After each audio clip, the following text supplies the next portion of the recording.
तो बच्चों इस वीडियो लेक्चर में हम लोग अमांडा से रिलेटेड क्वेश्चंस को डिस्कस करेंगे और ये जो क्वेश्चंस हैं क्लास 10th लिटरेचर के हैं और बहुत इंपॉर्टेंट है टर्म 2 एग्जामिनेशंस के लिए। तो फर्स्ट क्वेश्चन में देखिए, फर्स्ट क्वेश्चन में कहा गया why does Amanda wish to be a mermaid. अब मरमेड होता क्या है ये आप लोग को पहले पता होना चाहिए। तो आप लोगों ने जल परी का नाम सुना होगा, उसी को मरमेड कहते हैं इंग्लिश में। तो यहाँ पर पूछा गया अमांडा मरमेड क्यों बनना चाहती थी, मतलब उसकी विश थी कि वो मरमेड की तरह रहे, मरमेड बन के रहे, तो ऐसा क्यों है।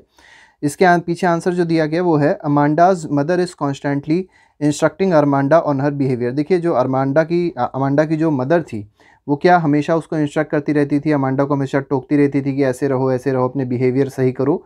ठीक है, इस चीज़ से वो बहुत ज़्यादा फेडअप हो गई थी। कौन? अमांडा।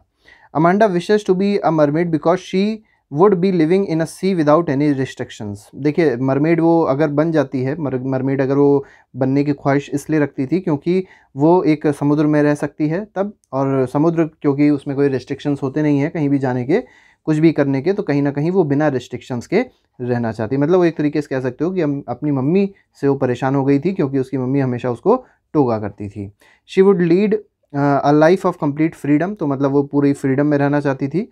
ठीक है, बंदिशों में नहीं रहना चाहती थी, तो उसको फ्रीडम चाहिए थी। She would drift along the flow of water heavily, और वो कहीं ना कहीं वाटर के साथ, जैसे वाटर फ्लो करता रहता है उसी तरीके से वाटर साथ वो फ्लो करना चाहती थी। नेक्स्ट क्वेश्चन देखते हैं। क्वेश्चन नंबर 2 में कहा गया what is the theme of poem Amanda. तो थीम क्या है पोएम अमांडा का, ये आपको इस क्वेश्चन में बताना है। तो as the girls reach adolescence, देखिए यहाँ पर एडोलेसेंस की बात हो रही है। एक ऐसी एज होती है जिसमें कई सारे हार्मोनल चेंजेस होते हैं, कई सारे फिजिकल चेंजेस होते हैं, तो उसी से रिलेटेड बात कही गई है। As the girls reach adolescence they are expected to act and behave in a certain preconceived manner. तो ये जो बिहेवियर होता है वो थोड़ा सा चेंज हो जाता है। ठीक है, एक्ट जो होते हैं थोड़े चेंज हो जाते हैं। They are expected to do their own work and be prim and proper in their behaviour. तो उनसे क्या एक्सपेक्ट किया जाता है बच्चों से, ये एक्सपेक्ट किया जाता है कि वो अपना काम खुद कर लें और अपना बिहेवियर भी अच्छा बनाकर रखें। In the poem Amanda's mother is scolding and punishing her to become an ideal young lady. अब देखिए अमांडा की जो मदर है वो बहुत ज़्यादा उसको डांटती है, बहुत ज़्यादा उसको पुश करती है कि वो एक आइडियल यंग लेडी बन जाए। कौन? Amanda. However, these expectations are a burden for Amanda, लेकिन ये सब जो चीज़ें हैं, ये सब जो करती हैं उसकी मदर, वो अमांडा को नहीं अच्छा लगता है। वो कैसा लगता है, तो ये सब उसको एक बर्डन की तरह लगता है जो उसकी मदर उसके साथ करती हैं। She wants to postpone the process of growing up, मतलब अमांडा जो है वो नहीं चाहती है कि वो ग्रो अप करे, वो अभी भी छोटी बच्ची बन के रहना चाहती है। She wants to postpone the process of growing work, उसको क्या करना चाहती है, पोस्टपोन करना चाहती है कि वो आगे अब बढ़त ना करे, मतलब उसकी एज ना बढ़े।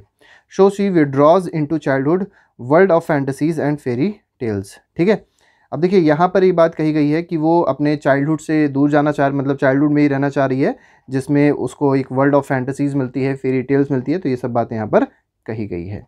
क्वेश्चन नंबर 3 में आते हैं what could Amanda do if she were a mermaid. अब देखिए पूछा गया अगर मान लीजिए जल परी होती है अमांडा तो क्या करेगी।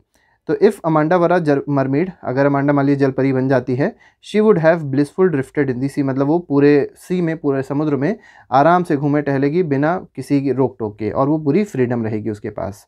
She would have enjoyed the green sea peacefully, और वो ग्रीन सी को पीसफुली इंजॉय भी करेगी विदाउट एनी डिस्टर्बेंस, बिना किसी डिस्टर्बेंस के, बिना किसी रोक टोक के। नेक्स्ट क्वेश्चन पे आते हैं। क्वेश्चन नंबर 4 में क्या कहा गया है, is Amanda N orphan, what does she से सो, वाई डज शी से सो। देखिए क्या अमांडा अनाथ है, और वो ऐसा क्यों कहती है कि वो एक अनाथ है। तो देखिए अमांडा जो है उसकी मदर है तो अनाथ तो ही नहीं सकती है, तो वो ऑर्फन नहीं है। She only imagines her to be a orphan, लेकिन वो अपने को इमेजिन करती है क्या, कि वो एक ऑर्फन है। Because she would then be able to roam streets freely. अब उसको ये लगता है कि अगर वो मान लीजिए ऑर्फन होती है, अगर मान लीजिए उसकी मम्मी उसके साथ में ना होती तो उसको उसके ऊपर कोई रोक टोक ना करता और वो पूरे जो सिटी है, पूरा जो स्ट्रीट है उसमें फ्रीली घूम सकती है। शो सी डिज़ायर्स, शो एज सी, जैसा वो चाहती है उस तरीके से वो घूम सकती, लेकिन ऐसा उसको फिलहाल नहीं मिल पा रहा था। नेक्स्ट क्वेश्चन नंबर 5 में कहा गया why is Amanda asked not to eat chocolate. अब देखिए अमांडा से क्यों कहा जाता है कि चॉकलेट ना खाए। देखिए अमांडा से चॉकलेट ना खाने के लिए इसलिए कहा गया है क्योंकि ऐसा लगता है कि जब चॉकलेट इंसान खाता है, जब लड़कियां ग्रोइंग अप गर्ल्स चॉकलेट खाएंगी तो क्या हो जाएगा, उनके पिंपल्स हो जाएंगे, एक्ने हो जाएगा। ठीक है, and eating chocolate can aggravate her problem. ठीक है, तो क्योंकि उसको पहले से ही कहीं ना कहीं पिंपल्स थे मुंह में, एक्ने थे, ठीक है, दाग थे मुंह में, और अगर वो चॉकलेट खाती तो वो दाग और ज़्यादा बढ़ सकते थे। तो इसी वजह से अमांडा को मना किया जाता है कि चॉकलेट वो ना खाए। नेक्स्ट पे आते हैं क्वेश्चन नंबर 6। इसमें देखिए कहा गया है how old do you think Amanda is. आपको क्या लगता है कि अमांडा कितने साल की है। How do you know this, कैसे आप लोग को ये चीज़ पता चली। I think Amanda is a teenager. अब देखिए यहाँ पर जो बात हो रही है अमांडा की, क्योंकि वो अपने चाइल्डहुड से कहीं ना कहीं ये कह सकते हैं हम लोग, चाइल्डहुड से अपने वो एक एडोलेसेंस एज की तरफ जा रही है, तो हम लोग उसको क्या कह सकते हैं, टीनेजर कह सकते हैं। और भी कई सारी बातें हैं, जैसे उसके मुंह पे आप देख सकते हैं मुहासे हो गए हैं, एक्ने हो गए हैं, पिंपल्स हो गए हैं, जिससे ये भी पता चलता है कि ऐसे बच्चों में ही ये पिंपल्स और मुहासे होते हैं जो बच्चे क्या होते हैं, टीनेजर होते हैं। ठीक है, usually children at this age have acne on their faces. तो आप लोग ने देखा होगा जो छोटे बच्चे होते हैं जब वो ग्रो अप हो रहे होते हैं, जब वो एडोलेसेंस एज में जा रहे होते हैं, तो उनके मुंह में मुहासे निकल रहे होते हैं। ठीक है, कहीं ना कहीं एक्ने निकल रहे होते हैं, तो इसी से पता चलता है कि अमांडा भी क्या है, एक टीनेजर है। नेक्स्ट पे आते हैं, क्वेश्चन नंबर 7 कह रहा है why what does the girl yearn for. ठीक है, तो देखिए यर्न फॉर पूछा गया है कि अमांडा किस चीज़ को डिज़ायर करती है, मतलब अमांडा को क्या चाहिए था। Why does this poem tell you about Amanda, what does this poem tell you about Amanda. तो अमांडा के बारे में पोएम क्या बताती है। ठीक है, तो अमांडा क्या चाहती है, अमांडा चाहती है कंप्लीट फ्रीडम, मतलब उसके ऊपर कोई रोक टोक ना हो, जैसे उसकी मदर उसके लिए करती थी। तो वो क्या चाह रही है, वो कंप्लीट फ्रीडम चाह रही है। She does not want to be constantly ordered, क्योंकि उसकी मदर उसको हमेशा ऑर्डर करती रहती थी कि ऐसा ना करो वैसा ना करो, तो क्या चाहती है कि कोई उसको ऑर्डर अब ना करे। ठीक है, she does not want to be completely constantly ordered. She wants to lead a life of liberty and enjoyment. तो वो कैसी लाइफ जीना चाहती है, वो एक लाइफ लिबर्टी मतलब फ्रीडम की, और इन्जॉय करना चाहती है अपनी लाइफ को। तो ये सब चीज़ें अमांडा के बारे में आप लोग को पता होनी चाहिए। नेक्स्ट क्वेश्चन में कहा गया do you think Amanda is sulking and is moody. तो यहाँ पर पूछा गया है क्या अमांडा सल्किंग है और मूडी है उसका नेचर, मतलब यहाँ पर पूछा गया एक तरीके से, सल्किंग का मतलब एक तरीके से उदास कह सकते हैं, और मूडी मतलब उसका जब मूड करता है तो वो उस काम को करती है। तो इस तरीके से पूछा गया है।